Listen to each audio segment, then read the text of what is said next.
I'm Second Lieutenant Marlon Libera Esteban, 737337, Cavalry, Philippine Army. SR Class 82-86. Ilang years ka master sa serbisyo bago ka nag 36. Compulsory ba di?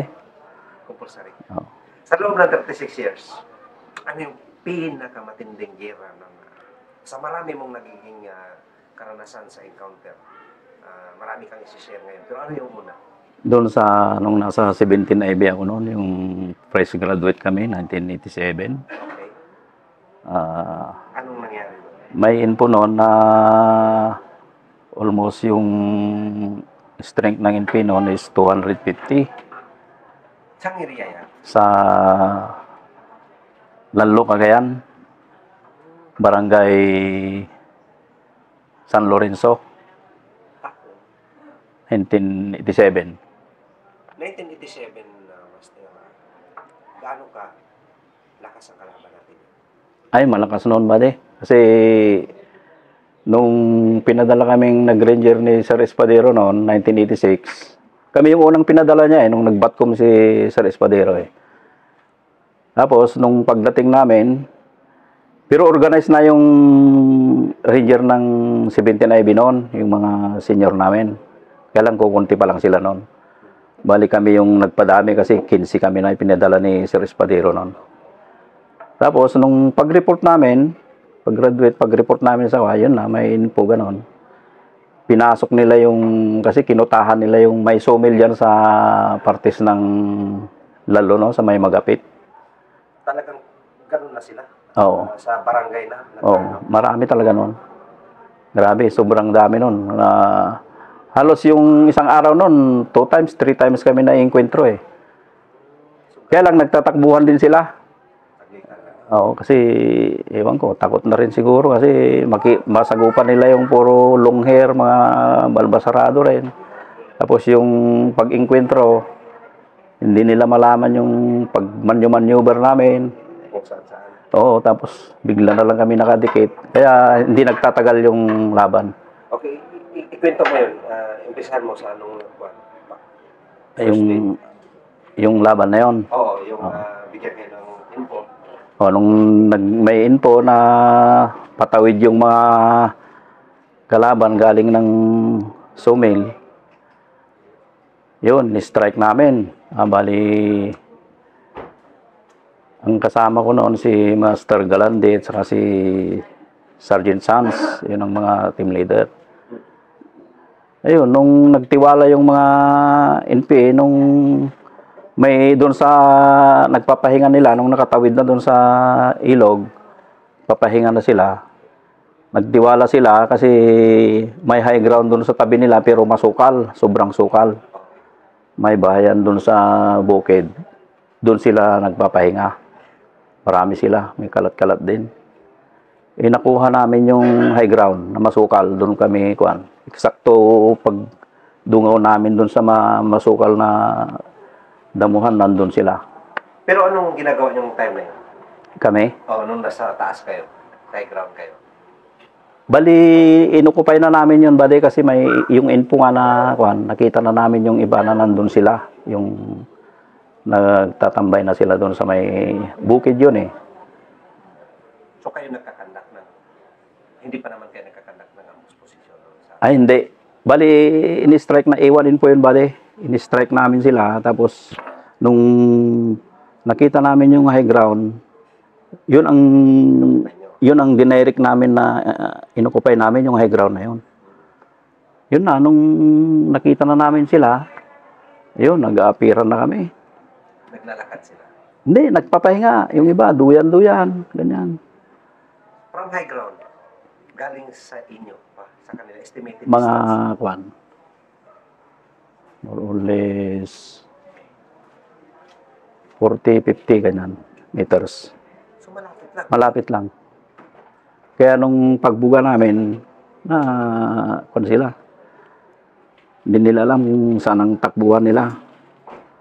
Takbo-takbo sa mga pilapil, ganyan. Malinis yung bukid Tapos mayroon din bumalik sa ilog.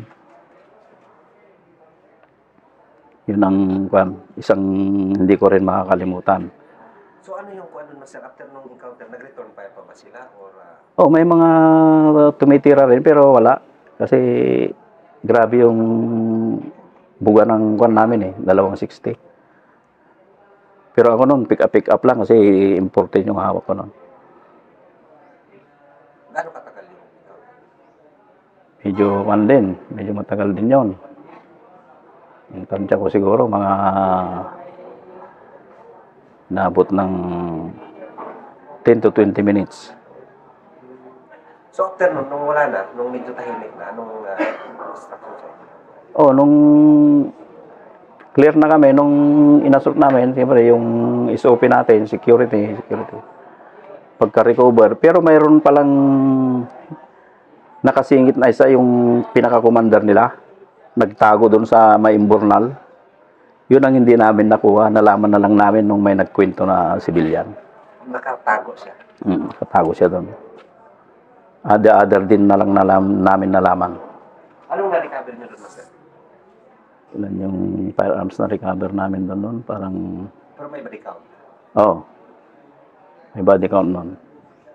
Siyam yata yun, yung body count. Ang kon namin noon, battalion history namin, si Sir Bagasin. May nakuha pa nga yung isang team leader namin, si Sargent Sans. Nakuha niya yung isang jungle pack, hindi namin alam, pera pa lang naman. So after nun, Master, nung okay na may recover, may patay na, anong next na? Di balik sa batalyon. Kasi kami yung striker ng kwan na nun yung recon strike ng batalyon. Kaya nga lang kunti, tapos mayroon na naman yan. May info na naman. Bali dito sa kwan naman yon, partes ng Flora. Pero kami noon, nagkandak kami ng clearing operation sa daan from Sitanga to Luna, Apayao. Kasi rough road pa yan hindi pa simentado noon may info na yung mga NP nagtatanim sila ng landmines. Kaya clearing namin yon. Nag-jump off kami, alauna madaling araw Lakad lang yan. Kasi hindi kami sumasakay sa mga 6x noon kasi ang 6x noon maingay, yung kumipito ba. Oo, burnout na paggawan. Kaya lakad lang. Nung pagdating namin ng Luna, madaling araw na yon. Luna, saan party? Apayao. Apayao. Oo. Madaling araw na, magliliwanag na. Nakarinig kami ngayon ng putok. Maraming putok. Yun, na-monitor namin. Hinaras na yung detachment ng Papa Charlie, PC, sa Santa Marcela. Naman, reinforce na naman kami. Takbo yan, halos almost 5 kilometers siguro yung tinakbo namin Kaya lang, siyempre, parang walang kapagawaran na kabataan pa natin noon.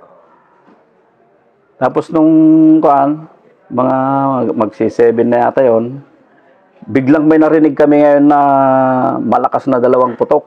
Parang naglindol pa yung lupa ba.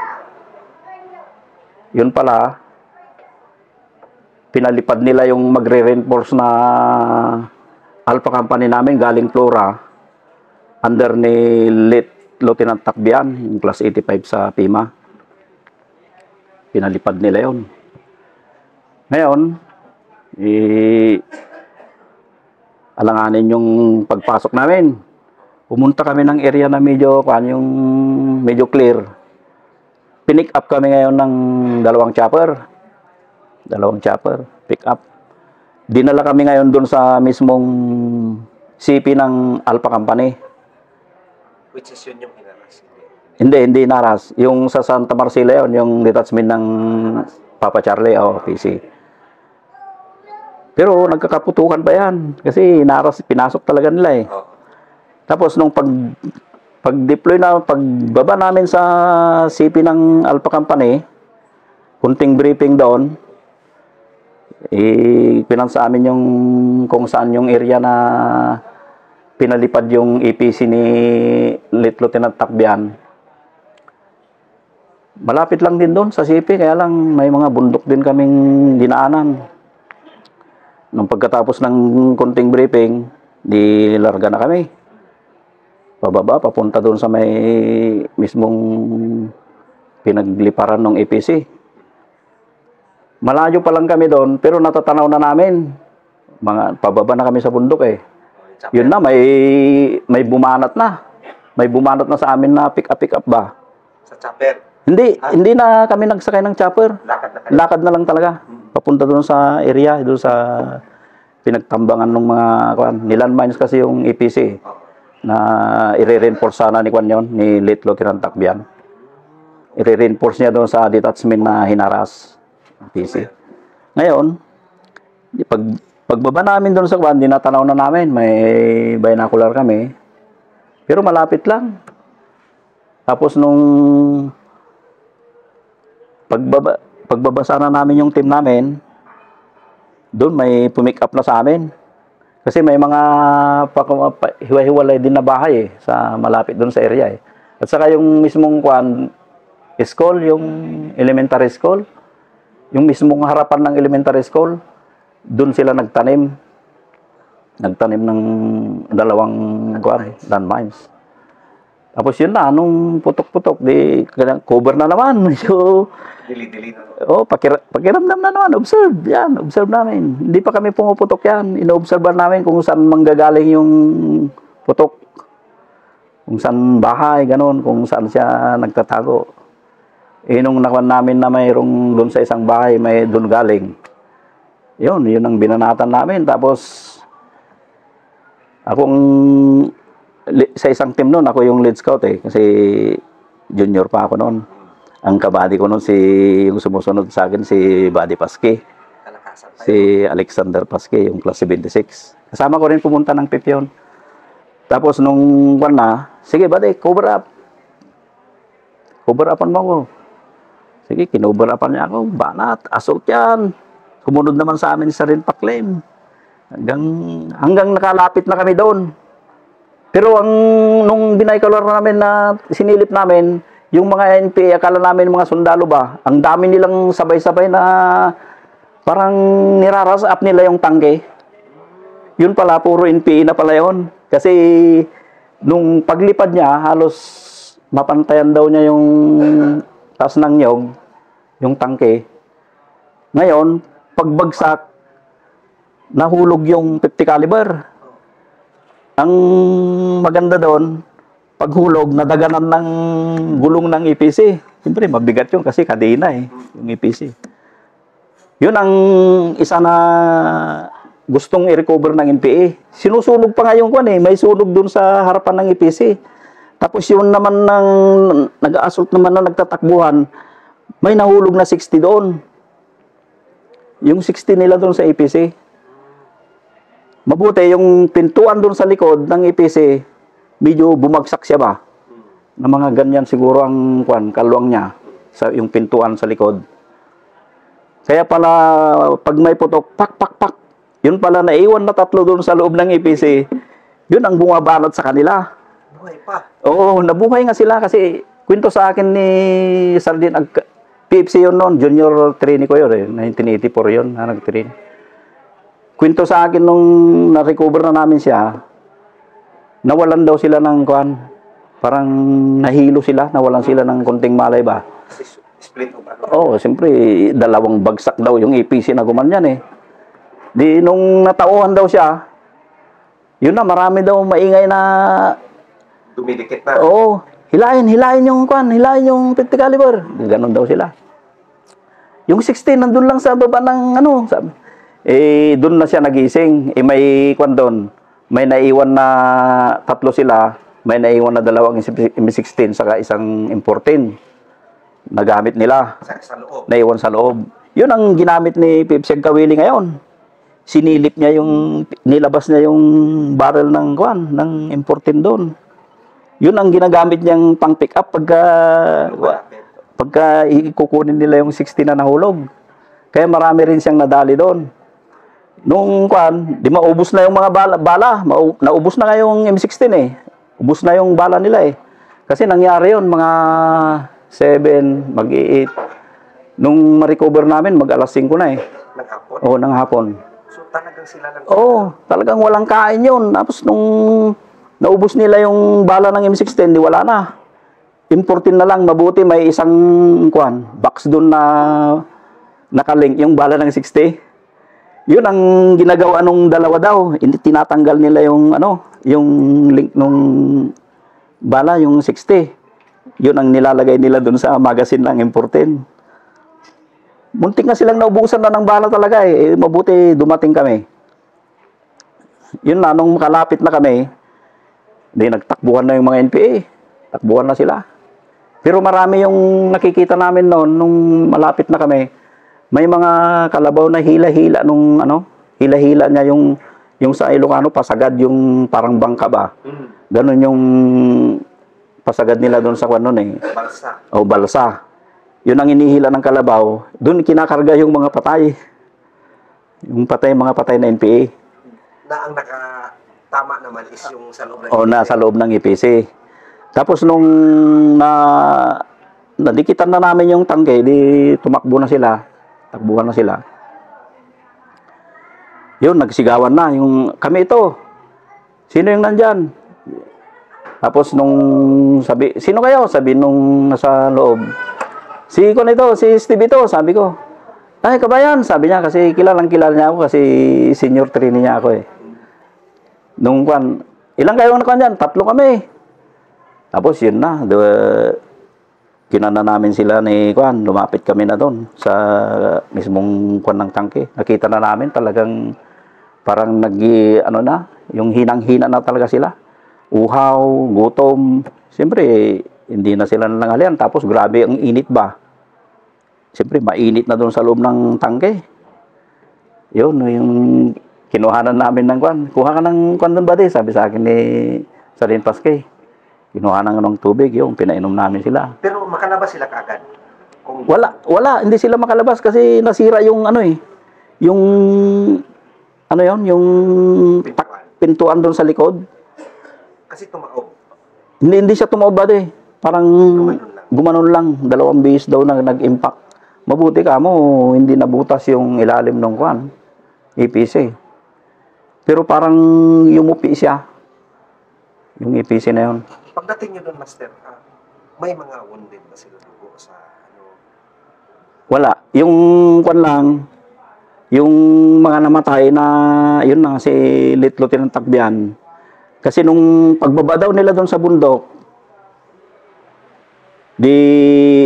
sabi ni Lieutenant Takbian daw, matagal kung maglakad tayo, sabi daw niya. Yun ang kwento ni Pipseg Kawili. Sumakay na tayo. Siyempre, tiwala rin si Lieutenant Takbian kasi patad na yun eh.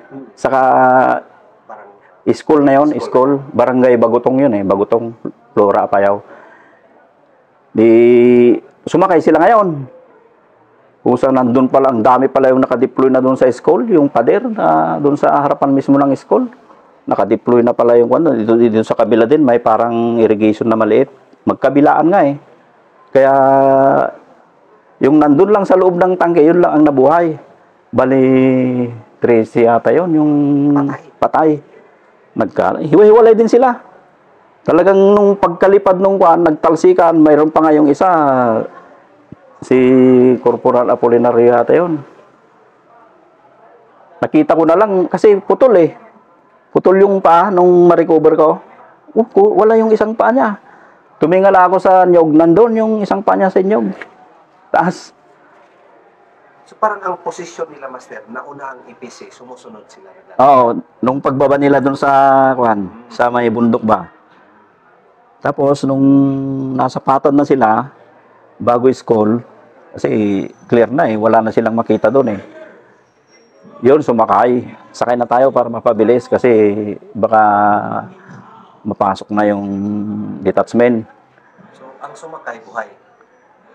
Yung nasa loob. Pero yung nasa ibabaw? Nasa ibabaw, patay sila lahat. Kasi pwede ka mang sumakay sa ibabaw. Oo. Pati yung isang gunner patay. Kasi nandun man sa labas, doon sa Di ba nakaangat yung takip nun? Pwede ka lang muko doon. pagkuan o paglipad, lumipad din siya. Eh nung pagbagsak, tumakip ngayon yung kuan. Yung 'di ba yung takip niya? Tumakip ngayon. Maganda nga tumakip kasi kung naka-open 'yon, patay na rin yung kuan. Tatlo. Oo, kasi bagsakan lang nila ng grenade 'yon. So yung apat sila na ano talaga doon, na operator. Isa yung operator ng gano'n. Oo. Yung isa lang, tatlo lang nabuhay. Tatlo, yung personnel yung tao ni Lieutenant Takbian, yung Alpha Company namin. Ang driver, Yung isa, nandoon sa loob. Yun yung isang nabuhay din. grabe, Master. Pero wala na kayong putokan na nadatnan doon na pagdating nyo nung ano na. Wala na, clear na kasi kuwan kami noon eh. Bali, 2 platoon kami noon. Isang platoon kami na Ranger, yung recon strike ng 17, tapos isang platoon na kuwan, Alpha Company. Yun ang convoy namin na bumaba doon sa bundok na para i-recover yung kuwan. Walang wounded, Master. Parang wounded lang, wala. Yung Time na yun, patay talaga. patay talaga yung lahat na kuwan, lahat na umaliban doon sa tatlo.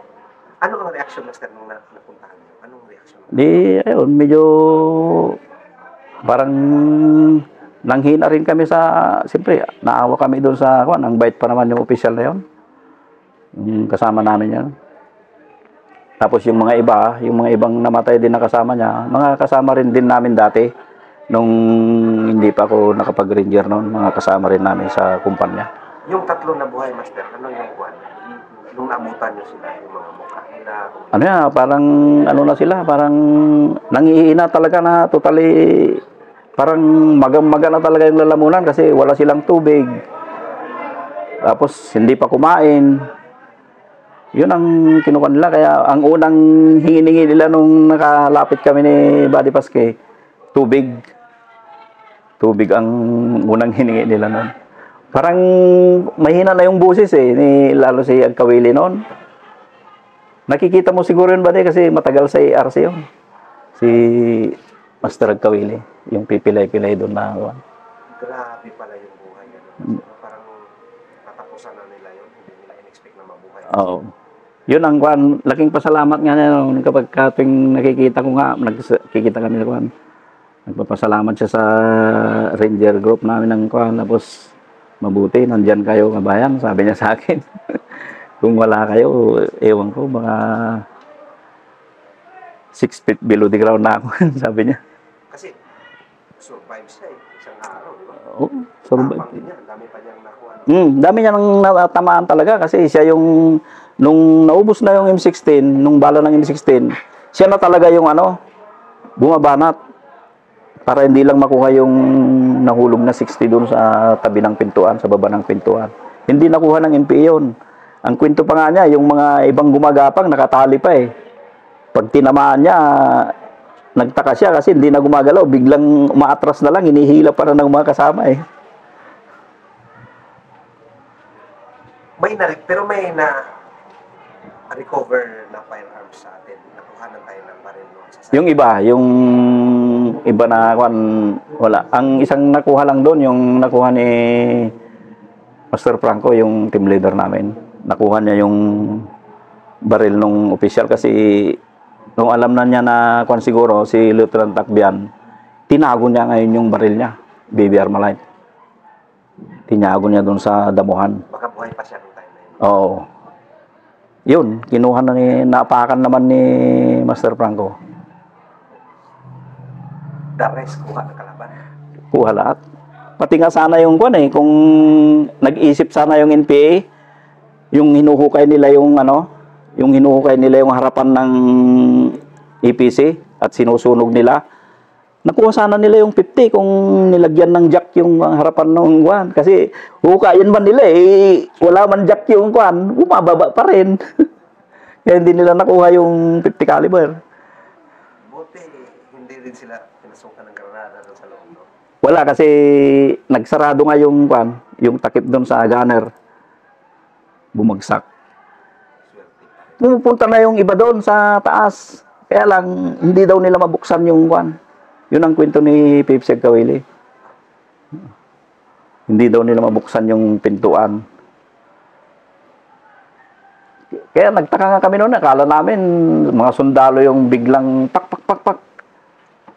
Biglang takbuhan na naman, tapos sabay-sabay na magganyan, tapos banat na naman sa kawili. Siya pala yung pumuputok dun sa loob.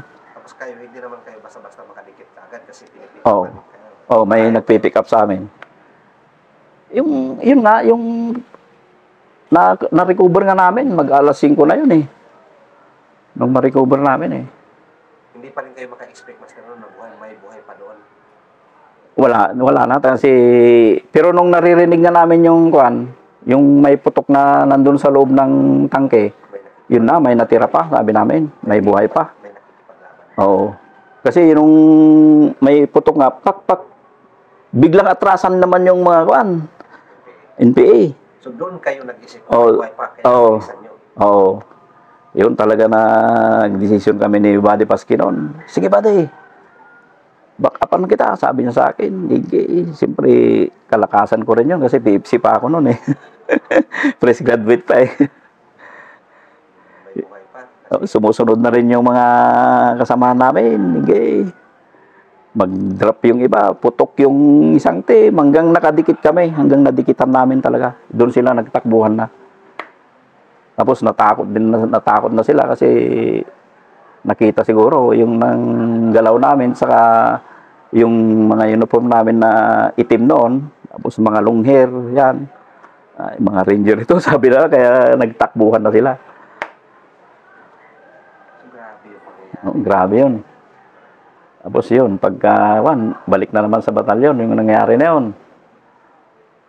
Tapos nung sumunod na araw na naman, may info na naman sa amin